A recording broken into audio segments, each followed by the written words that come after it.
Graça e paz, igreja. Amém. Quero convidar vocês a se colocarem em pé, abrirem as suas Bíblias em Mateus 7, do versículo 24 ao 27. Nós vamos continuar o nosso tema sobre família. E eu tenho certeza que o Senhor vai ministrar tão poderosamente nos nossos corações. Enquanto eu estava ali, o Senhor falava ao meu coração que aquilo que Ele fará em algumas famílias desta igreja será conhecido entre as nações da terra. Eu falei, Senhor, que forte, mas eu vou entregar porque eu creio que grandes coisas o Senhor vai fazer. Amém? Então, o texto ali, nós vamos ler na tradução revisada e atualizada, de João Ferreira de Almeida, diz assim: todo aquele, pois, que ouve estas minhas palavras e as pratica, será comparado a um homem prudente que edificou a sua casa sobre a rocha. E caiu a chuva, transbordaram os rios, sopraram os ventos e deram com ímpeto contra aquela casa, que não caiu, porque fora edificada sobre a rocha. E todo aquele que ouve as minhas palavras e não as pratica, será comparado a um homem insensato que edificou a sua casa sobre a areia. E caiu a chuva, transbordaram os rios, sopraram os ventos e deram com ímpeto contra aquela casa, e ela desabou, sendo grande a sua ruína. Vamos orar. Pai, nós entregamos a Ti esse momento, esse tempo. Nós pedimos o auxílio dos Teus anjos. Enquanto, Senhor, a Tua palavra está sendo, Senhor, ministrada aqui, que o Senhor venha sobre as nossas vidas e que, ó Pai, a Teu poder transformador, renovador, Senhor, esteja sobre as nossas mentes. Abre o nosso entendimento, amplia, Senhor, a nossa capacidade, Senhor, de compreender as Tuas verdades, Senhor. Pai, nós pedimos a Ti que o Senhor venha como um martelo, Senhor, que esmiuça mesmo ali, Pai, a penha, que destrói aquilo que não é Teu, Senhor. Que a Tua palavra venha destruindo filosofias, Senhor, argumentos que se levantam contra Ti, contra o Teu conhecimento. Senhor, nos envolve com a Tua graça nessa noite, não nos deixe sair daqui da mesma maneira como nós chegamos. Senhor, que os Teus espíritos ministradores, Senhor, estejam tocando as nossas vidas, Pai, enquanto os Teus filhos ouvem essa palavra. Dirige, Senhor, os meus lábios, a minha mente. Senhor, faz de acordo com o desejo do Teu coração, de acordo com a Tua vontade. Toca, Senhor, em quem está em casa, em quem está recebendo ali, Senhor. Em nome de Jesus, envia os Teus anjos lá também agora. E que o Senhor faça algo novo. Senhor, que esse culto, Senhor, fique marcado nos nossos corações, não por causa, Senhor, do ser humano, mas por causa daquilo que o Senhor é capaz de fazer, Senhor, em nossas vidas, Senhor. Nós proibimos Satanás de roubar a palavra que vai ser semeada. Nós proibimos Satanás de causar atrapalho, Senhor, nesse tempo de edificação das nossas vidas. Nós entregamos tudo, Senhor, no Teu controle. Que os Teus anjos estejam aqui, Senhor, comandando, Senhor, aquilo que o Senhor deseja e que o Teu propósito se cumpra para essa noite, em nome de Jesus. Amém. Você pode se assentar. Um grande historiador, muito conhecido, americano, ele chegou à conclusão que muitas civilizações que desapareceram, elas desapareceram porque foi enfraquecido a base da sociedade, que é a família. Então, a família, a dignidade, a santidade da família foram enfraquecidas naquelas civilizações, e por esse motivo, então, essas civilizações vieram a definhar e acabar, então, morrendo, né? Nós vemos grandes civilizações que marcaram a história, mas que acabaram desaparecendo, porque esse fundamento foi enfraquecido, a dignidade e a santidade da família foi atingida. E há uma frase muito conhecida também, de um autor famoso, e ele diz que se o evangelho é real, é verdadeiro, ele é de inigualável importância. Mas se ele é falso, então ele não tem nenhuma importância. Mas ele disse assim: mas o evangelho nunca pode ser de moderada importância nas nossas vidas. Então significa que ou nós somos crentes quentes, ou então nós não somos. E o Senhor hoje deseja nos convidar a ouvir a sua palavra e a pô-la em prática. Um exemplo que eu gravei muito no meu coração a respeito da psicóloga do meu filho, ela contando sobre a conversão dela, e ela disse que quando ela conheceu o Evangelho, ela queria tanto conhecer os princípios, tudo sobre o Evangelho, e a pessoa que estava acompanhando ela disse assim: olha, não se apresse em conhecer tantas as coisas, mas aquilo que você conhecer, você pratique. Aquilo que você conhecer, você pratique. E esse texto ele fala sobre isso. Jesus está nos trazendo uma orientação, ele estava trazendo ali o Sermão do Monte, nesse capítulo 7 de Mateus, e para finalizar a sua fala, para finalizar esse sermão tão tremendo, ele fala sobre a importância de nós praticarmos aquilo que nós aprendemos, aquilo que ele nos ensina, né? E nós vemos duas marcas na vida dos cristãos de uma maneira geral.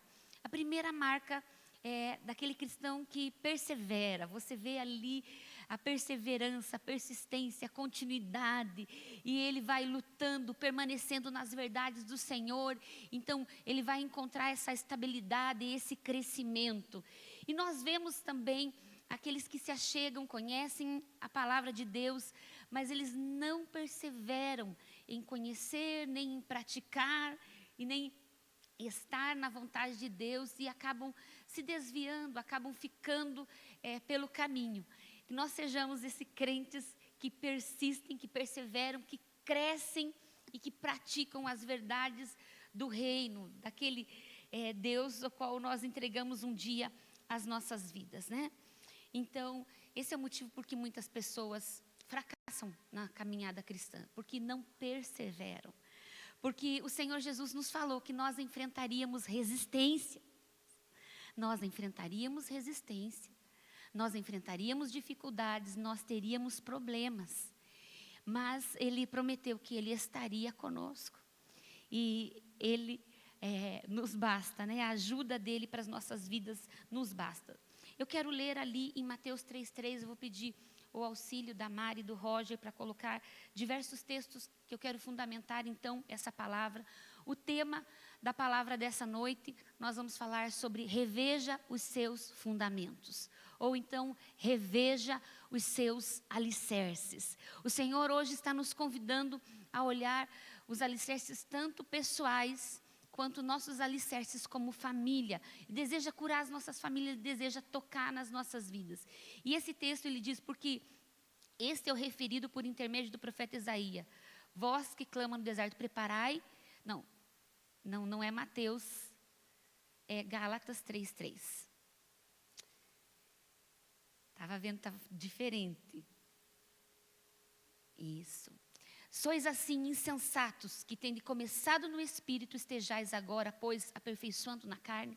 Então o apóstolo está ensinando ali que aqueles irmãos, eles foram convencidos pelo Espírito, o Evangelho, eles se achegaram a Deus, mas a partir de um certo momento eles começaram a dar continuidade na sua vida cristã pela força do braço, pelo seu próprio conhecimento, pela sua própria inteligência.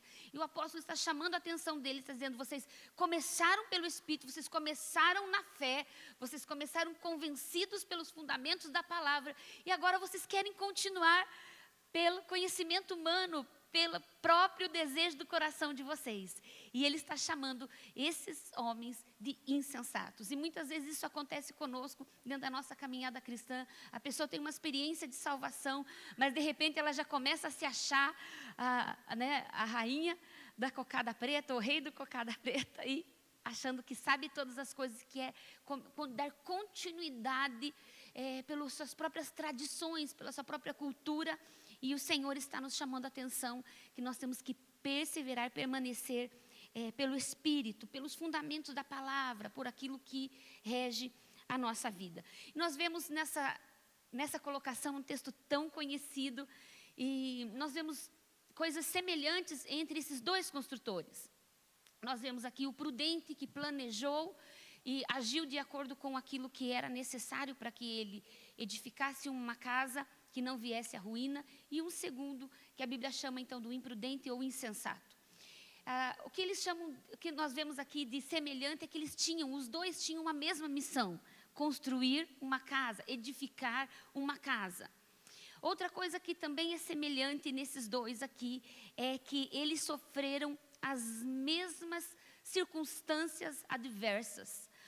Sobre os dois vieram as tempestades, sobre os dois caíram as chuvas, sobre os dois sopraram os ventos, sobre os dois vieram a enchente ou o rio.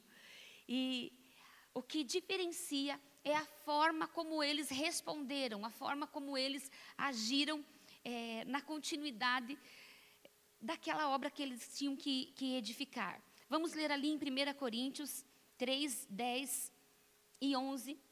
E esse texto ele está nos falando que cada um precisa ver como edifica.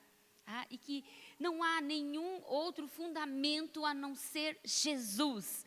Ele é o nosso fundamento. Então diz, segundo a graça de Deus que me foi dada, lancei o fundamento como prudente construtor. E o outro edifica sobre ele, porém cada um veja como edifica. O Senhor está nos convidando hoje a pensar como você tem edificado, sobre quais fundamentos você tem edificado a sua vida, você tem feito as suas decisões, as suas escolhas, a sua casa está sendo construída sobre que fundamento? Os relacionamentos de dentro das nossas casas, eles estão sendo edificados em cima de que fundamento? Qual o alicerce dos relacionamentos? Quais têm sido os fundamentos que nós temos edificado os relacionamentos e a casa? O que tem ditado? Será que são as nossas tradições familiares? Será que nós temos sido envolvidos pela cultura? Será que nós estamos se afastando daquilo que vai nos garantir um sucesso? E a palavra nos mostra que então, conforme a escolha desses construtores, seria então o resultado. Um então teria sucesso, e viriam então a chuva, os ventos, a tempestade, aquela casa permaneceria de pé. E o segundo então, que viria a ruína daquilo que ele edificou. Então nós precisamos aprender com os dois exemplos, tanto quanto o prudente que se planejou e foi sábio, quanto como o insensato agiu. A palavra aqui prudente significa sábio, significa precavido, inteligente. Então, ele planejou inteligentemente a forma como ele ia construir e sobre que alicerce ele iria construir. Quando nós ensinamos as crianças sobre esse texto, geralmente você vê um desenho de uma casa assim numa rocha, parecendo a rocha e a casa em cima da rocha e a outra em cima da areia.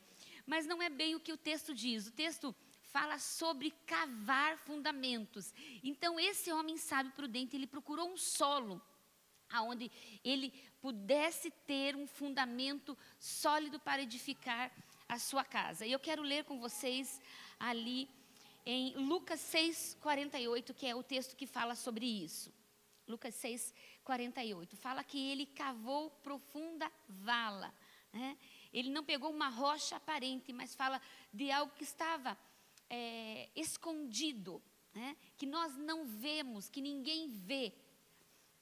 E diz assim, é semelhante a um homem que, edificando uma casa, cavou, abriu profunda vala e lançou o alicerce sobre a rocha. E vindo a enchente,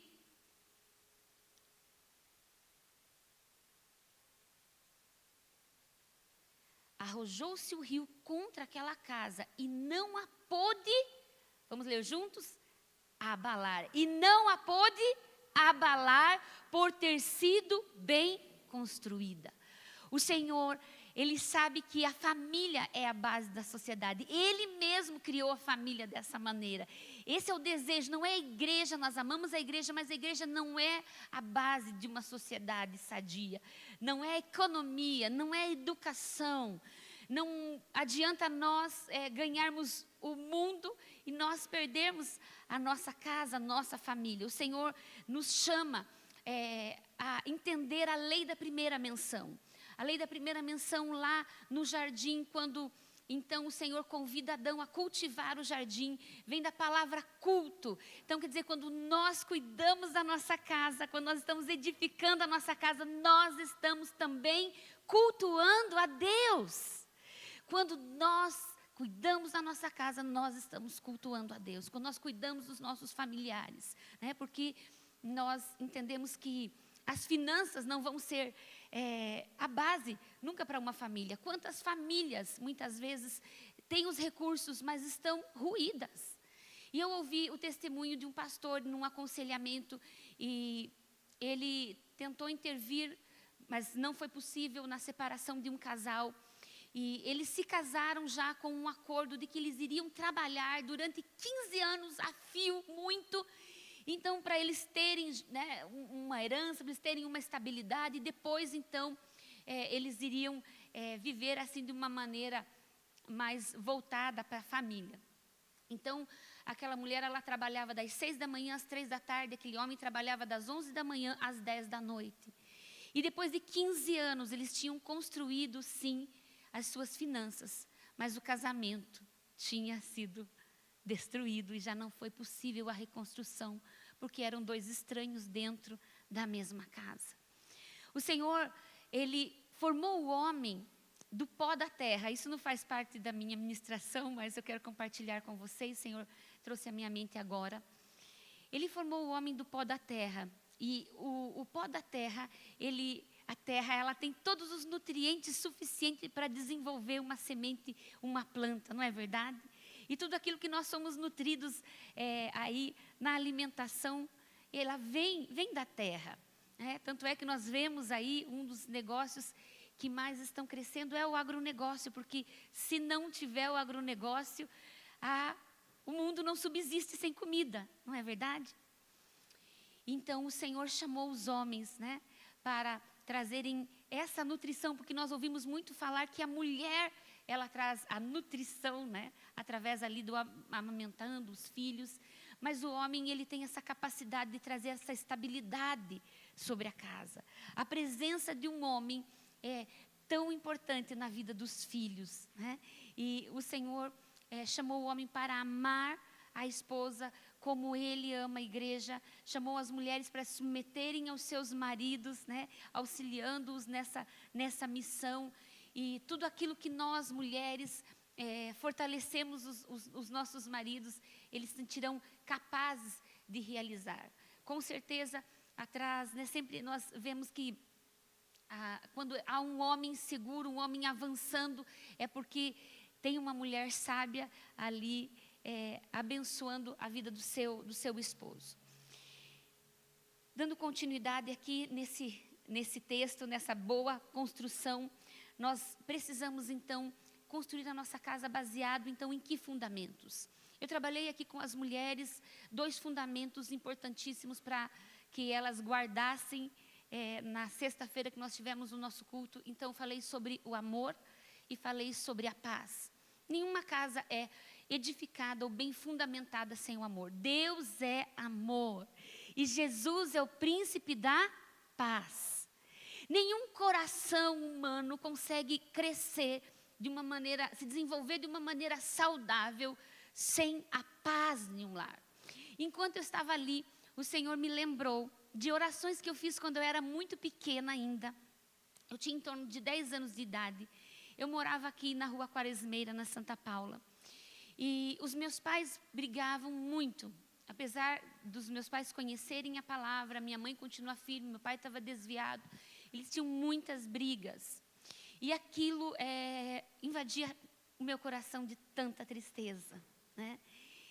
Porque as brigas, elas tiram uma estabilidade, elas tiram uma segurança, elas geram medo nos filhos, elas desenvolvem a ansiedade no coração das pessoas daquele lar. E a ansiedade empurra para os vícios, para a agressividade, porque ali é onde há muitas brigas, logicamente que vai haver rejeição. E a pessoa que se sente rejeitada, ela vai rejeitar primeiro, para ela se precaver, para não ser rejeitada, não sentir aquela dor novamente. Então nós precisamos nos precaver que os nossos filhos sejam edificados no amor. Não apenas nós amá-los, mas eles precisam sentir-se amados. Porque o amor, quando ele não é sentido, ele não tem impacto. O Senhor Deus sempre nos amou. Mas quando que esse amor teve impacto sobre as nossas vidas? Quando nós acreditamos nesse amor. Quando nós passamos a acreditar no amor de Deus, é que esse amor trouxe impacto sobre as nossas vidas. Então você pode dizer, eu amo os meus filhos, mas eles precisam sentir-se amados. O Senhor está nos chamando para curar as nossas casas, para buscar a restauração do coração das pessoas da nossa família. Ele quer curar e unir os nossos corações. E é isso que o Senhor deseja. E eu me lembrei ali daquela menina e eu lembro de uma cena específica, o Senhor me trouxe um flash na memória, de eu então bem pequena, ajoelhada, enquanto os meus pais discutiam, e eu pedindo, Deus, faça essa briga parar, faz essa briga parar, que eles parem, que eles se acertem, né? Eu não sei quais palavras eu usava, eu era muito pequena, e muitas vezes eu me distanciei de Deus, porque eu falei, Deus, quando eu era pequena, eu pedi algumas coisas para o Senhor e eu não vi aquilo sendo concretizado. Então isso afetou, me trouxe um nível de incredulidade. Quando eu fui sendo tratada a respeito da paternidade de Deus, o Senhor me trouxe isso à memória. Ele falou, filha, eu não agi da maneira como você esperava, mas eu livrei, eu agi, eu intervi e também dependia do livre-arbítrio dos teus pais. E eu sempre estive ali com você, então o Senhor precisou curar isso em mim. E Ele falou, filha, não foi possível ter aquela estabilidade no teu lar, mas eu fui te construindo para que essa estabilidade hoje fosse possível no núcleo familiar que você construiu. E o Senhor deseja curar os nossos corações, as nossas vidas, para que nós possamos construir corações humanos saudáveis, em amor, em paz, né?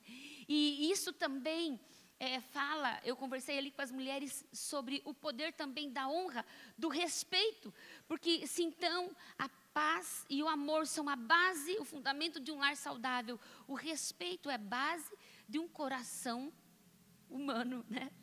Para os bons relacionamentos, o respeito para com as autoridades, o respeito para com as outras pessoas e o respeito para com a propriedade, para com aquilo que o Senhor coloca nas nossas mãos. Então, o Senhor Ele está nos chamando a ter uma visão bíblica. Nós estamos num mundo em que a cultura vai nos pressionando. Nós ouvimos tantas coisas, nós vemos tantas coisas, as pessoas comentam tantas coisas e nós vamos sendo empurrados para fluir naquela mesma onda. Mas o nosso filtro são os princípios da palavra de Deus, o fundamento que nós vamos edificar, os nossos relacionamentos. Não é a herança familiar que nós trouxemos, apesar de, claro, ter exemplos bons, exemplos ruins, cada um vem com uma bagagem. Mas o Senhor está nos falando que nós precisamos edificar a nossa casa sobre os princípios eternos da palavra. Economia muda, tudo pode mudar à nossa volta. Mas a palavra de Deus é eterna, imutável, ela não muda. E o Senhor está nos convidando, mesmo que coisas que para o mundo agora sejam tão normais, nós precisamos permanecer firme nos fundamentos da palavra. E uma das coisas que nós vemos, por exemplo, hoje, a fornicação é algo muito comum. Na nossa cultura, isso é senso comum, é aceitável. Mas a palavra de Deus diz que aquele que tem relações sexuais antes do casamento, ou então fora do casamento, que é o adultério, está trazendo maldição, está levantando a ira de Deus contra si mesmo. Então, nós não precisamos nos sentir envergonhados do que a palavra de Deus diz, mas sim encorajados de viver isso. É possível, porque Ele vai nos dar graça. Ele vai liberar sobre nós uma capacitação. Então nós vemos os pais sendo pressionados para isso, mas o que a palavra de Deus diz? Então nós precisamos filtrar tudo pela palavra. Tudo que se colocar na nossa vida, você precisa pensar o que a palavra de Deus diz sobre isso. Por exemplo, agora nós tivemos a pandemia, eu fiquei só observando muitos cristãos, assim porque eu conheço bastante, não só aqui da igreja, que não trabalhavam em lugar nenhum, indo atrás daquele auxílio do governo. Mas essas pessoas não tinham esse direito, porque nem trabalhavam. Então elas não estavam deixando de receber por causa da pandemia. Então se você for olhar, você está atraindo maldição para a sua vida. Irmãos, esse ano diferenciou a forma de nós declararmos o nosso imposto de renda, deu uma aliviada. Mas anos anteriores foi tão pesado o que nós pagamos ali, que muitas vezes você pode pensar assim, puxa, eu vou dar um jeitinho aqui como todo mundo faz e todo mundo se dá bem e eu não vou declarar isso. E eu não vou pagar isso. Então nós somos pressionados a não viver os princípios de Deus. A sonegar como é comum no nosso país. A fornicar. A comprar anticoncepcional para o filho dormir no quarto com o namorado. E essas coisas que vão acontecendo e nos pressionando.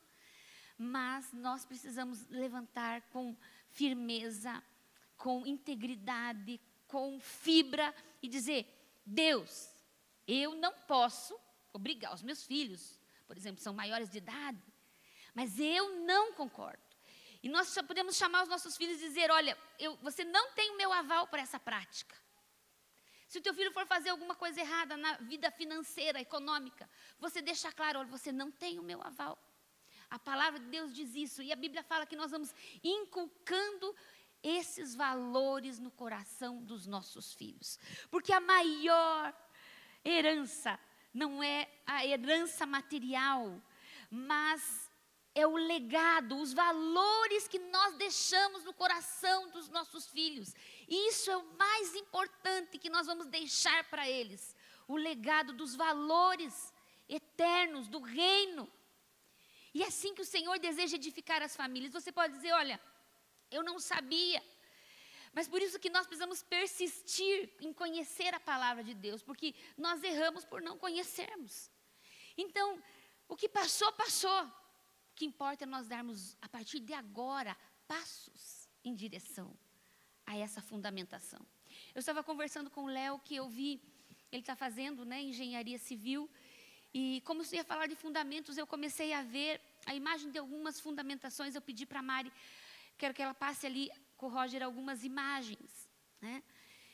E existem edificações que começam a ter rachaduras, prédios ou até mesmo casas. Eu vi uma foto que a mão da mulher passava assim naquela rachadura.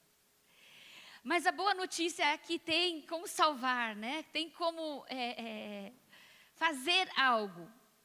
E claro que existem situações que eu creio que não tem o que fazer. Por exemplo, a igreja, ali a comunidade de vida de Guarapuava, a igreja começou a ter diversas rachaduras, então foi feita perícia e eles descobriram que havia problemas ali na fundação. Mas como eles queriam mudar toda a estrutura, eles aproveitaram para demolir tudo e começar do zero. Mas existe sim essa possibilidade de nós reforçarmos as estruturas. O Senhor deseja tocar nesses alicerces que talvez foram construídos sobre coisas que nós não sabíamos. E nós vemos aqui diversas fotos. Mari, pode ir passando ali o Roger. Vejam essa como está sendo muito profunda, e ela vai além daquilo que nós estamos vendo ainda. E tem uma específica que é o reforço, pode ir passando, é o reforço de uma casa que já está feita, pode passar. Então vai muito ferro, eles precisam cavar e encontrar estabilidade naquele solo, fincam aquelas estacas, ou perfuram. Eu já tive um prédio construído do lado da minha casa que era aquela estaca, meu Deus do céu. Todo sábado, irmãos, era aquela bateção assim que tremia a casa, porque eles precisavam fundamentar muito aquele prédio, apesar de ele não ser tão grande. Pode passar. É uma que tem a casa. Isso. Aqui, ali tem o nome da construtora, Eles fizeram um reforço na estrutura dessa casa. Talvez você diga, puxa, mas já está tudo ruído agora. Mas o Senhor Jesus, Ele é o Deus que restaura, que reestrutura, que faz de novo, que restitui. Esse é o Deus que nós servimos. E é isso que Ele deseja fazer nas nossas casas, nas nossas vidas. Porque você pode dizer, puxa, eu não sou casado, mas isso serve para a sua vida. E quando você for pensar em casar, qual a primeira coisa que vai pensar? Aonde que eu vou edificar? E você sabe que, como que é o nome daquele autor? É Jaime Kemp? Aquele bem famoso que fala sobre família? É Jaime? Ele tem uma estatística de que 75% dos casamentos mistos não alcançam sucesso. Pessoas que casam com pessoas de outra fé. 75%. É claro que tem casamento entre crentes que não dura nada também. Mas vejam, 75%. Porque quando nós casamos com uma pessoa, nós casamos com o Deus dessa pessoa, nós casamos com os valores dessa pessoa, nós casamos com a família dessa pessoa, nós casamos com a missão dessa pessoa.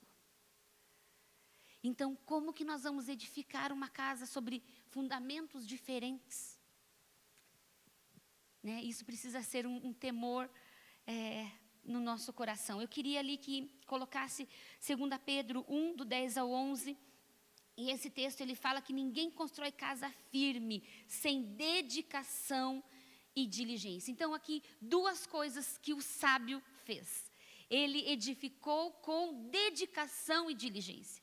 Irmãos, uma frase que ficou muito forte na minha mente é que família de sucesso não cai do céu. Vamos dizer juntos? Família de sucesso não cai do céu. Não é, meu Deus, eu fui sorteado, eu fui abençoado, a minha família deu certo porque foi uma bênção, assim, Deus fez isso só comigo. Não. As famílias de sucesso são famílias que o construtor, ele se dedicou e ele foi diligente. Nós podemos buscar tantas coisas, mas a nossa família é o nosso tesouro. Os nossos filhos são o nosso tesouro. Né? E esse texto então diz, por isso, irmãos, procurai com diligência cada vez maior confirmar a vossa vocação e eleição, porquanto procedeste assim, não tropeçais em nenhum, não tropeçareis em tempo algum. Então, além da sabedoria, nós temos que ter diligência e dedicação. E eu te pergunto, qual o nível de dedicação que é encontrado em você com relação à tua vida espiritual e com relação à tua diligência e dedicação nas coisas da sua casa? Irmãos, nós precisamos ler sobre casamento, estudar sobre vida sexual. Também precisamos construir essa intimidade que fortalece o casamento. Precisamos estudar, ler sobre educação de filhos, nos diversos níveis. Nós precisamos nos dedicar ao que mais importa nas nossas vidas, que é a nossa família. Então, claro que Deus está acima de todas as coisas, Ele é o primeiro. E se os teus filhos verem que Ele é o primeiro, isso vai ser um exemplo para eles. Depois, em segundo, vem nosso cônjuge, né? E então, depois, os nossos filhos. E é uma ordem de prioridade que a palavra nos ensina. E as duas características do segundo construtor é que ele foi negligente e insensato. A palavra insensato fala de ser tolo, o oposto da sabedoria, o oposto da diligência. A lei do mínimo esforço. Eu vou tocando como dá, eu vou levando com a barriga, né? Não, irmãos, Deus está nos trazendo conhecimento, Ele está trazendo luz para que nós avancemos nisso. Se nós edificamos de uma certa forma até uma altura, era a luz que nós tínhamos. Então, amém. O que foi, nós não podemos refazer. Eu lembro uma frase do meu filho Mateus, e ele disse assim um dia, doeu muito no meu coração, e ele falou, mãe, eu queria ter tido os pais que o Nicolas está tendo hoje. Mateus é o meu filho de 25 anos, Nicolas é o meu filho de 14. E aquilo doeu no meu coração, né? Porque o Mateus, nós éramos assim tão insensatos, nós brigávamos tanto, porque vocês sabem, né? Vemos um lar que tem tanta briga, você acaba sendo levado a também viver dessa forma, né? A psicologia tem até algo que fala sobre isso, quando a pessoa é tão traumatizada e vive num ambiente conturbado, ela não sabe viver num ambiente de paz. E quando está em paz, ela puxa a briga para ficar conturbado o ambiente, porque é onde ela foi acostumada a crescer. E o Senhor precisou nos ensinar tantas coisas, né? Tantas coisas, graças a Deus que o Senhor nos deu mentores, pessoas para caminhar conosco. E eu sou tão grata por todos que nos aceitaram e caminharam com a gente nesse período. Nós também tivemos acompanhamento profissional, nós fizemos 3 anos de terapia familiar em Curitiba. Não tinha aqui alguém, assim, um psicólogo cristão em Ponta Grossa. Nós investimos, nós íamos para Curitiba, e 2 vezes por mês, e foi um tempo assim, em que nossas estruturas foram tão remexidas, porque precisava mudar, nós precisávamos ser curados, né? Nessa edificação, talvez nós tenhamos que cavar fundo em nós primeiro, para que nós possamos extravasar isso na nossa casa, e daí então ter essa paz e esse amor. Então, ali no versículo 26, né, nós lemos sobre o insensato, né? Lá em Mateus 13, ele fala sobre o resultado do crente com prazo de validade, né? E ele diz ali, aquela semente que caiu à beira do caminho, no solo rochoso, ela não criou raízes, ela não teve fundamento, ela não teve profundidade. Sem profundidade não tem estabilidade. Você pode dizer isso comigo, para mim? Sem profundidade não tem estabilidade. Então o Senhor está nos convidando a sermos diligentes no conhecimento dos princípios. Para tudo que se colocar diante de nós, nós sabemos filtrar pelo que a palavra de Deus diz. Então, a profundidade vai trazer estabilidade. Quem não quer uma família estável? Quem não quer filhos estáveis? Quem não quer um casamento estável? Então nós precisamos se aprofundar em Deus, ter intimidade com Deus, conhecer a palavra, ter profundidade na nossa vida de oração, porque assim Deus vai nos curando, Deus vai nos direcionando, Deus vai nos alertando. Irmãos, domingo passado eu não vim porque eu tive que sair resolver algo, e envolvi uma pessoa da minha família, e eu estava ali tão irritada com aquilo, e eu disse, puxa, isso só aconteceu por causa disso. Mas quando eu estava me arrumando para sair resolver aquilo, o Espírito Santo começou a falar comigo. Então, porque eu tenho profundidade, porque eu tenho intimidade, eu tive direção. E ele falou, não, você não vai chegar confrontando, você vai chegar pacificando. Você vai chegar amorosamente, pacientemente. E aquilo começou a mudar o meu coração, e o Senhor começou a me dar direções, e eu até falei para o meu esposo, eu falei, amor, vai para o culto porque vai demorar. E o Senhor me deu ali uma estratégia. Ele falou, o coração do teu filho não precisa ser mais ferido, ele precisa ser acolhido. Então, eu fui ali debaixo dessa direção do Senhor, e foi tão bom. Foi realmente muito desgastante, mas foi bom. Então, o Senhor, Ele vai nos direcionar, né? Então, quem não firma seus alicerces está se arriscando, né? Lá em Hebreus 2, do 1 ao 3, ele fala para nós nos apegarmos às verdades ouvidas. No capítulo 6, um pouco mais para baixo, no capítulo 6, versículo 11 e 12, ele diz que diligência e dedicação são necessários para herdarmos a promessa. Vocês podem ler depois em casa. Então, do começo ao fim da nossa caminhada cristã, nós precisamos de diligência. E eu queria, para encerrar, que você acompanhasse comigo a leitura do Salmo 127 e do Salmo 128. O Senhor, Ele quer que os princípios, que os valores, os ensinos do reino sejam os fundamentos da nossa vida e sejam os fundamentos da nossa família. Então, tudo que se apresentar para vocês vão pensar, o que a Bíblia diz a respeito disso? Quais são os princípios que norteiam isso? Ou qual que se aproxima? E o Senhor vai estar te dirigindo. Eu quero falar aqui sobre esses 2 salmos. Vamos ler juntos? Vamos ler juntos? É bem comprido, o mesmo assunto, é a sequência um do outro, o 127 e o 128. Se o Senhor não edificar a casa, em vão trabalham os que a edificam. Se o Senhor não guardar a cidade, em vão vigia a sentinela. Inútil vos será levantar de madrugada, repousar tarde, comer o pão que penosamente granjeaste. Aos seus amados ele o dá enquanto dormem. Herança do Senhor são os filhos, o fruto do ventre, o seu galardão. Como flechas na mão do guerreiro, assim os filhos da mocidade. Feliz o homem que enche deles a sua aljava, não será envergonhado quando pleitear com os inimigos à porta.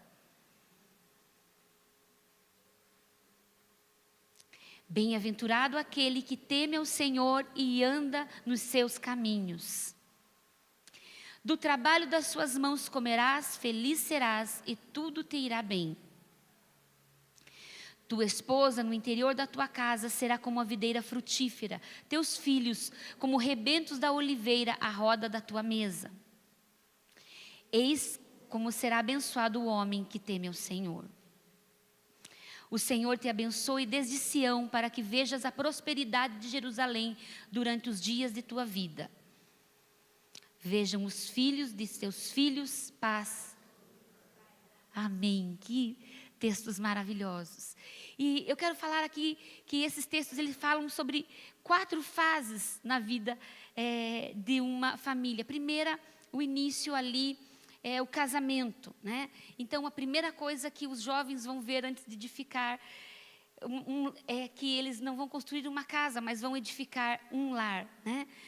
O que segura um casamento na tempestade não é o amor de um para com o outro. O que segura um casamento na tempestade é Jesus. É os fundamentos da palavra. Sabe, muitas vezes eu quis me divorciar. E o amor que eu tinha pelo meu esposo não me fez desistir disso. O que me fez desistir foi o meu temor ao Senhor e foram os princípios dele no meu coração. Então, o que segura uma casa no meio da tempestade, quando a chuva vier sobre o telhado, os ventos vier sobre as paredes, os rios vier sobre os fundamentos, é Deus, é Jesus. O casal, né, feliz é aquele que tem Deus como fundamento do seu lar.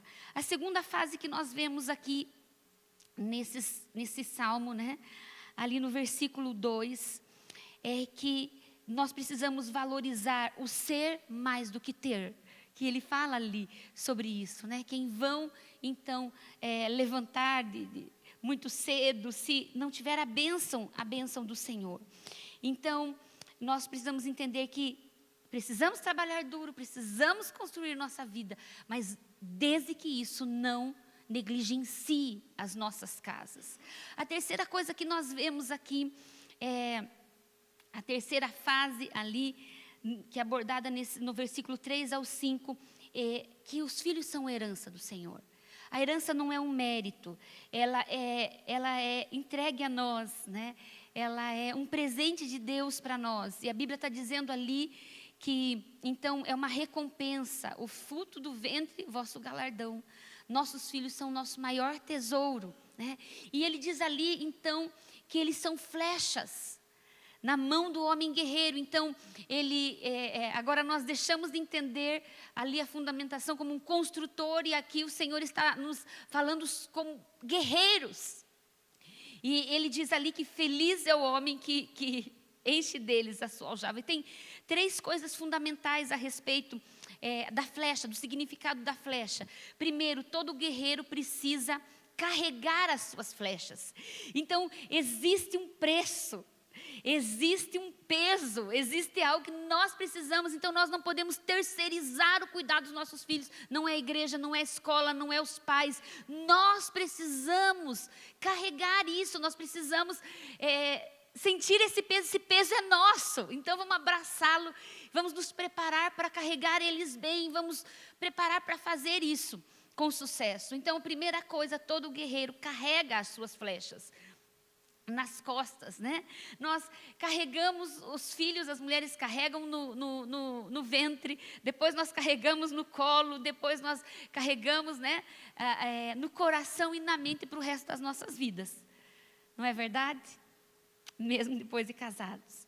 Segunda questão da flecha, o flecheiro ele não desperdiça suas flechas, mas lança com alvo específico. Nós não podemos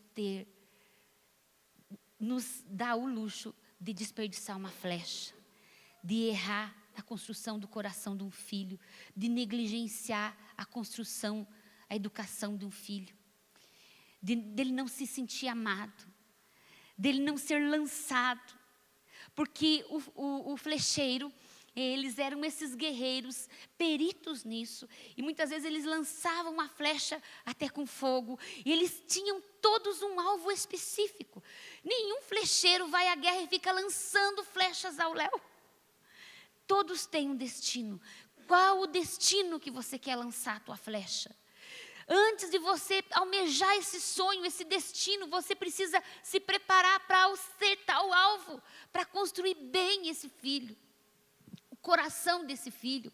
Primeiramente, nossos filhos precisam ser tementes a Deus, precisam amar ao Senhor, e nós vamos ensinar isso, amando a Deus, né? Sendo firmes, valorizando a igreja, valorizando a palavra, a nossa vida com Deus. Então, o flecheiro não desperdiça suas flechas, né? Ou seja, nós criamos nossos filhos, não criamos nossos filhos para nós, mas nós os lançamos, criamos filhos para a glória de Deus. Vamos dizer juntos? Criamos filhos para a glória de Deus. Nossos filhos possuirão a terra. Nossos filhos governarão. Eles serão cabeça e não cauda. Nossos filhos não serão envolvidos por homem sedutor, por mulher sedutora. Eles não virão à ruína se nós vermos com qual fundamento estamos edificando a nossa casa. Irmãos, isso tem um preço. É tão lindo nós falarmos sobre família, mas chega em casa, já tem o preço de fechar a boca. O marido já tem o preço de, né, porque conforme o marido fala com a esposa, trata a esposa, ela vai sentir-se amada ou não. A esposa, conforme a esposa investe no marido, conforme ela edifica, né, o marido, ele vai corresponder dessa mesma maneira. Então, não é fácil, mas nós precisamos fazê-lo. Quando os filhos são pequenos, a terceira coisa ali da flecha é que ela está dizendo ali no versículo 5, né? Que nós vamos então, feliz homem que deles não será envergonhado quando pleitear os inimigos à porta. Quer dizer, está vendo sobre o futuro. Os filhos, quando pequenos, choram para estar conosco. Quando nós somos velhos, nós choramos para estar com os nossos filhos. Quando nossos filhos são pequenos, nós os protegemos. Quando nós somos velhos, eles vão nos cuidar e nos proteger, se nós edificarmos corretamente. Se nós construirmos o coração deles corretamente, porque tem muito filho abandonando os pais. Prosseguindo aqui, a última coisa desses dois textos, né? Do versículo 1 ao 4, desse Salmo 128, quem começa bem, termina bem. Quantas pessoas começam bem a sua caminhada com Deus? Sentem-se envolvidas e tão motivadas por aquilo que Deus fez, mas não conseguem perseverar, persistir, porque não tiveram oportunidade de rever os seus fundamentos. Então, por isso que hoje o tema é esse: reveja seus fundamentos. Ore e fale: Senhor, está certo a maneira como os relacionamentos da minha casa estão sendo edificados, o relacionamento meu com meu esposo, relacionamento com meu cônjuge, mas também com os meus filhos, com a família de origem, como eu trato a família do meu esposo, né? E eu poderia dar tantos exemplos aqui. E esse texto aqui, essa última parte ali, no Salmo 128, ele fala ao redor da mesa. Nós não podemos negligenciar a mesa, nós temos que dar um jeito de ter refeições juntos. A mesa é um lugar de olho no olho, é um lugar de comunhão, é um lugar de gargalhada, de assuntos bons, nunca de discussão. Mas é um lugar de nós sabermos como foi o dia, de cuidarmos então. Pais, nós precisamos ser os guardiões desses momentos, as mulheres prepararem aquelas mesas né, bem lindas, e preparar comidas gostosas que a família gosta, e ter o prazer ali de sentar um com o outro, e nós termos esses momentos felizes. Isso é tão bom. É tão bom, né? Claro, tem homens que cozinham bem melhor do que as esposas, então o homem pode fazer aquilo que a esposa gosta, e a mulher cuida da casa, e juntos ali eles governam a casa, os filhos, exercem autoridade sobre os filhos.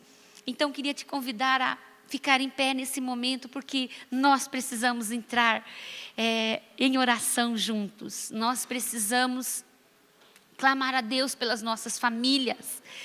E, gente, aqui no Salmo 128, ele está falando sobre a posteridade.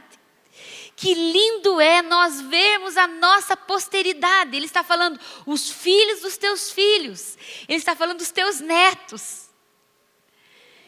Nós queremos ver os nossos netos sendo apaixonados por Jesus. Mas isso depende de como nós estamos edificando as nossas casas.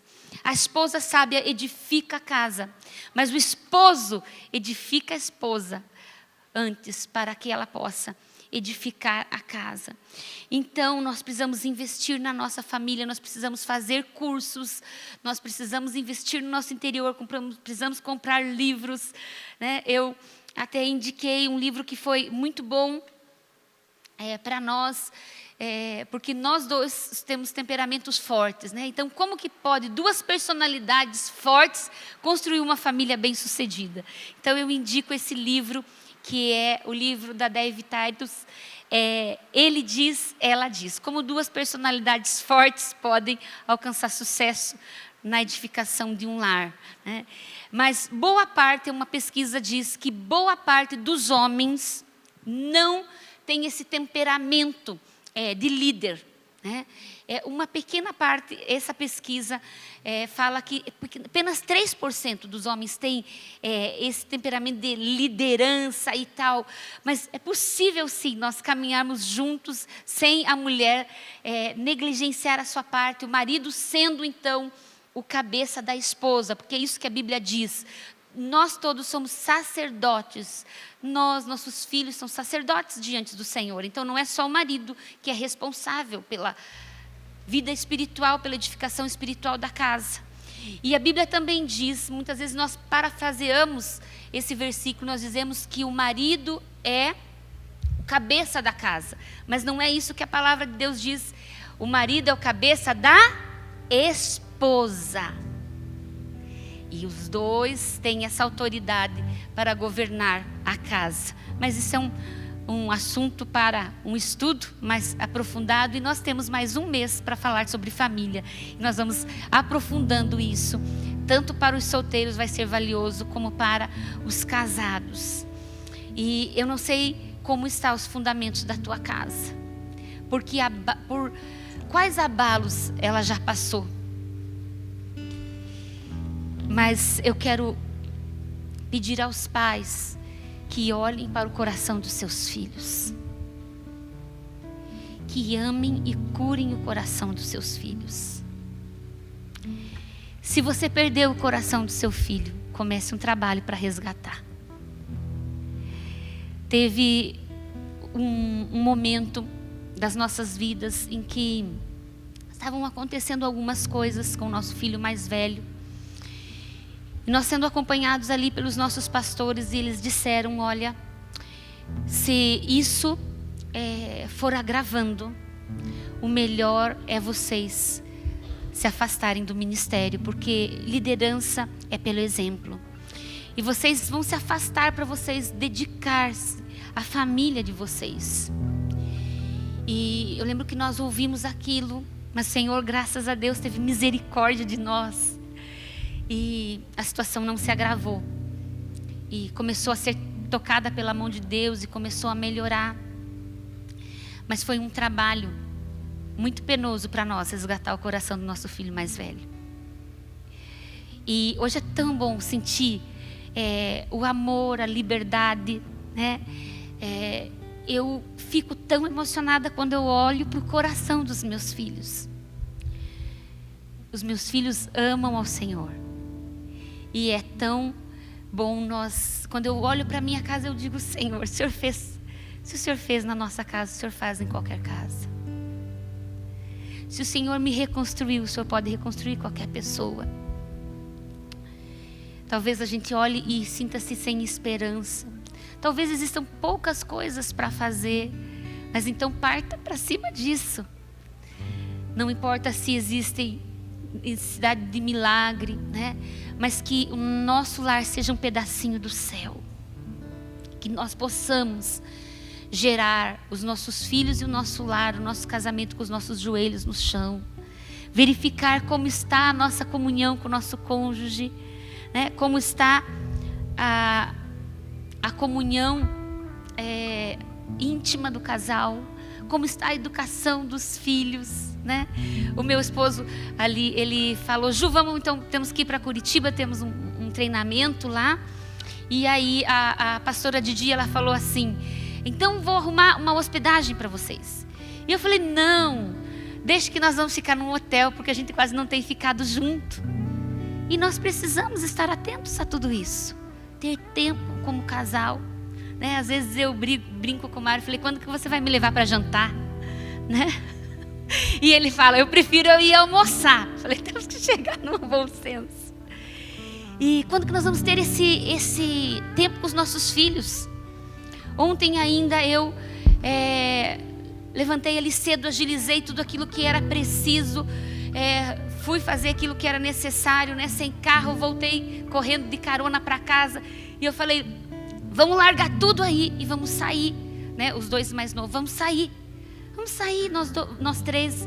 O Mário tinha ido para Curitiba e nós precisamos ter esse momento, né? E fomos ali, nós gostamos de ir no parque, fomos caminhar junto, depois eles foram andar de patinete, nós brincamos com os cachorros, rimos, às vezes dá uma briga, né?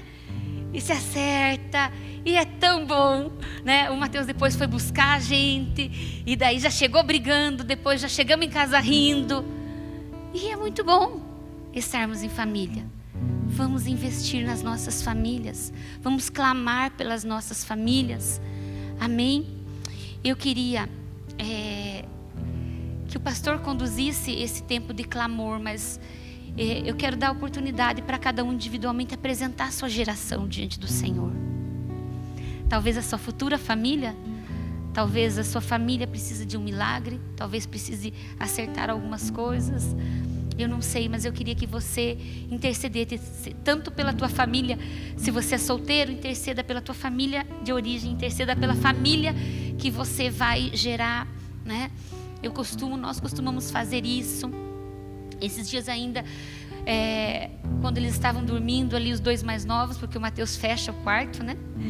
Mas às vezes eu vou lá na porta do quarto dele, mas a Bia e o Nicolas eu consigo entrar, colocar a mão na cabeça, e eu começo a orar, pedindo livramento, pedindo cuidado, porque vocês sabem, principalmente com relação às mulheres, 75% das mulheres são abusadas sexualmente. Nós temos que cobrir as nossas filhas de oração, de proteção, de cuidado.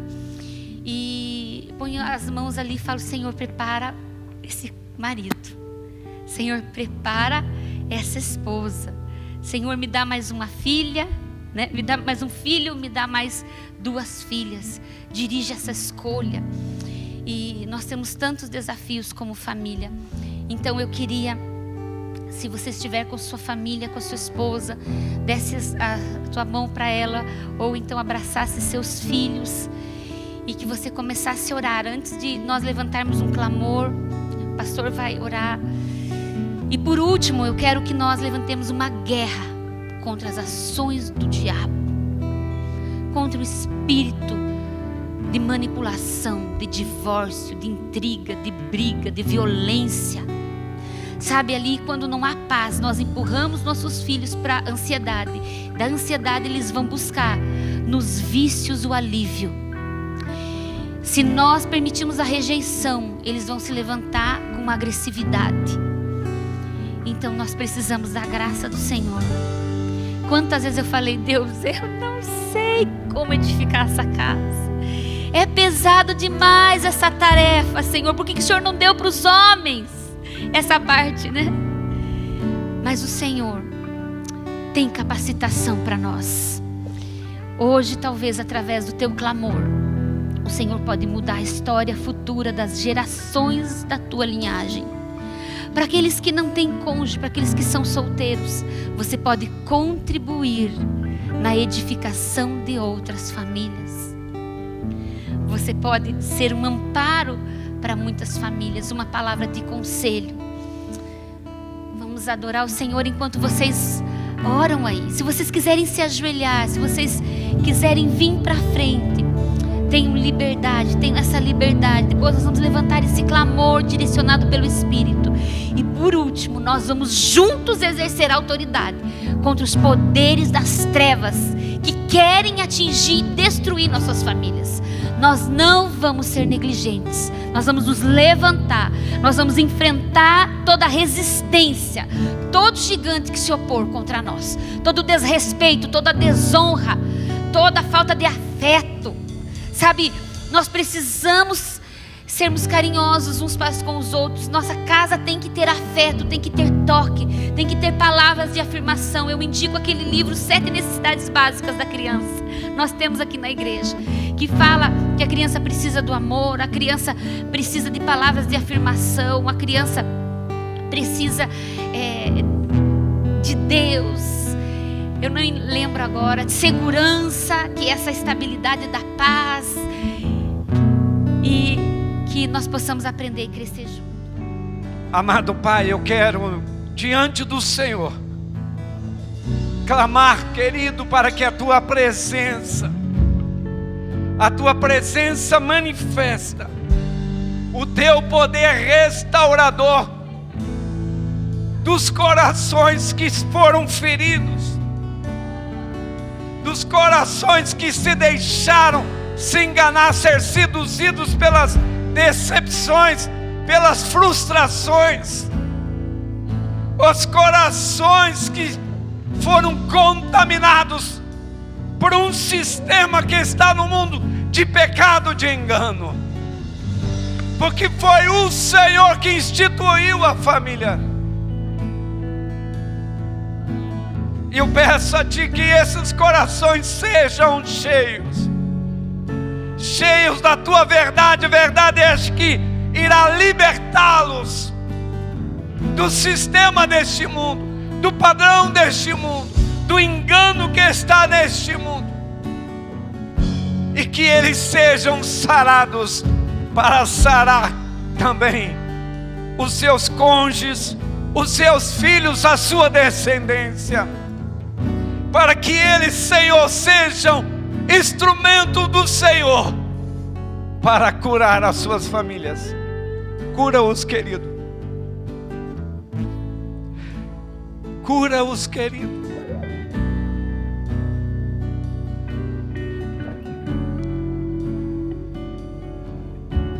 Traz, querido, o Teu bálsamo, querido, sobre a vida dos Teus filhos.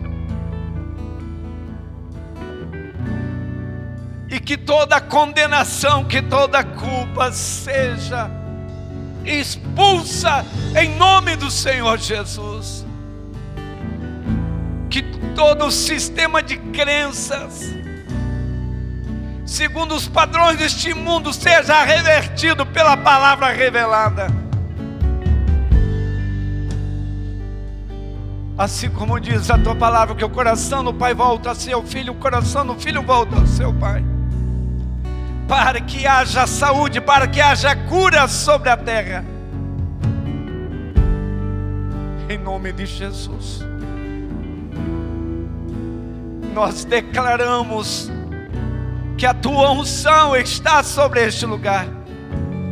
E nós nos levantamos em nome do Senhor Jesus, crendo que a boa obra que o Senhor começou em cada vida, o Senhor é poderoso para completar. Dá olhos, queridos, cheios de fé. Dá-lhes olhos, queridos, segundo a Tua palavra. E que eles sejam bênção. Sejam bênção, que temam ao Senhor de todo o coração. de toda a alma, de todo o entendimento e com todas as suas forças. Que esse seja o legado, que esse seja o fundamento, que és tu, amado, o Deus de amor e o amor verdadeiro. Em nome de Jesus.